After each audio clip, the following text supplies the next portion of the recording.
ce qu'il faut constater, c'est que le Sénégal a tenu la phase technique du 20 octobre au 2 novembre. Et à l'occasion, véritablement, nous avons constaté et arrêté un score de 77,5% par rapport à la mise en œuvre des projets, des réformes de manière générale. Alors cet exercice-là a montré effectivement que le Sénégal a fait un bond assez significatif par rapport à l'année antérieure, un bond de 3 points, que nous nous en félicitons, mais nous considérons qu'il y a des efforts à faire pour franchir le cap des 80% et nous nous y engageons. Il y a, je crois, un travail qui a été déjà fait, mais comme le processus est dynamique, nous attendons de voir un peu ce que sera l'agenda de la prochaine évaluation. Et ce qui est sûr, c'est que le Sénégal sera effectivement au rendez-vous. Effectivement, il y a eu 131 réformes et 7 projets. Et c'est dans les domaines de la gouvernance économique et financière, dans le domaine véritablement, dans les domaines sectoriels, aussi bien pour les questions de santé, d'éducation, d'enseignement supérieur, d'assainissement, ainsi de suite. Et sur les questions de gouvernance financière, il y a eu des efforts assez considérables qui ont été réalisés. Il y a sur certaines questions comme sur le régime financier des collectivités territoriales, où le Sénégal a été mal évalué, mais c'était juste une question véritablement de communication, puisque le texte qui était à l'ordre du jour a été bien adopté au Sénégal, mais c'est la communication et la transmission qui a fait défaut. Mais je crois que pour l'essentiel, véritablement, sur les autres aspects aussi, notamment sur la concurrence, les questions de concurrence, de libre circulation, et ainsi de suite. Il y a des efforts qui seront faits, nonobstant le fait que sur les questions de circulation, il y a effectivement un contexte sous-régional assez particulier. C'est véritablement l'insécurité qui sévit un peu et que nos pays ont aussi la responsabilité de veiller à sécuriser davantage. Mais globalement, nous sommes conscients effectivement qu'il y a des efforts à faire.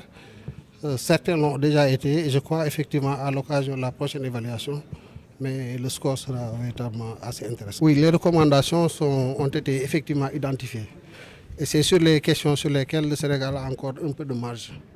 Et effectivement, la présence des ministres témoigne un peu de l'engagement de nos autorités et effectivement, ces marges-là seront bien prises en charge pour les prochaines étapes.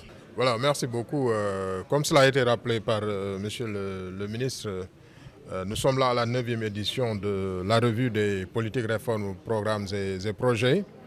Et cet exercice est important pour voir dans quelle mesure les États membres de notre Union appliquent et transposent les textes communautaires qui sont adoptés par nos instances, le Conseil des ministres ou la conférence des chefs d'État ou parfois carrément des textes pris au niveau de la commission de l'UMOA.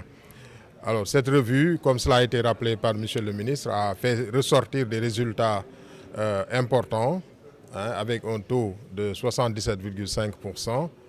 Et ce qui est important aussi à relever, c'est que sur les 3 éléments de composante de la revue, à savoir la gouvernance économique, la convergence, le marché commun et les réformes sectorielles, les résultats sont satisfaisants.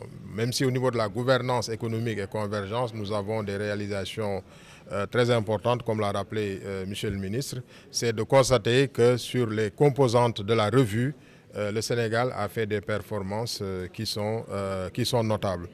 Mais le plus important, comme l'a rappelé M. le ministre, c'est d'avoir constaté que beaucoup de textes, dans le cadre de ces transpositions et applications, ont été pris, mais qui sont sortis avec un léger retard, ce qui a empêché de les intégrer dans l'évaluation que nous avons achevée au mois d'octobre-novembre, comme rappelé par M. le ministre. Ce qui veut dire qu'à la prochaine revue, naturellement, nous aurons des niveaux d'exécution qui seront plus importants. Et je pense que c'est cette dynamique qui est la source, qui est à la base de la revue que nous faisons chaque année et tous les 2 ans aussi pour la revue politique au niveau des États. C'est de sentir les choses bouger. Et je pense au Sénégal, par rapport à 2022, les choses ont bougé, 2022-2023. Et nous avons senti aujourd'hui aussi, après cette rencontre, qu'à la prochaine édition, les choses vont bouger encore plus. Et je pense que cela est important. Maintenant, les recommandations, comme cela a été dit, comme l'a rappelé M. le ministre, les recommandations ont porté essentiellement sur les domaines, les textes sur lesquels on a eu quelques difficultés, donc d'accélérer le processus d'adoption. Et pour une bonne partie de ces textes, comme cela a été rappelé par M. le ministre, c'est des textes qui ont déjà été adoptés et qu'il faudra juste verser dans le panier d'évaluation. C'est le cas notamment des textes sur les collectivités territoriales, donc cela a été rappelé. Dans le domaine de la culture aussi, Madame le ministre a parlé d'un certain nombre de textes voilà, qui sont presque finalisés. Le ministre de l'Enseignement supérieur, le ministre des Pêches aussi a parlé d'un certain nombre de textes déjà achevés, donc qui seront très rapidement adoptés et versés dans le panier de l'évaluation et permettre d'avancer dans ce processus d'évaluation, dans ce processus d'intégration économique au niveau de notre union. Donc voilà ce que je voulais dire hein, donc, par rapport à votre interrogation. La recommandation forte, c'est véritablement, en fait, on l'a fait, mais les ministres ont déjà pris tout cet engagement pour que ces textes soient transposés, appliqués le plus efficacement possible pour la bonne marche de notre union. Habituellement, on se contente de donner les chiffres pour les États. Voilà, on ne veut pas trop de... Voilà. Hein, voilà. Ça c'est off, hein, je vous dis off, c'est pas la peine de... Voilà.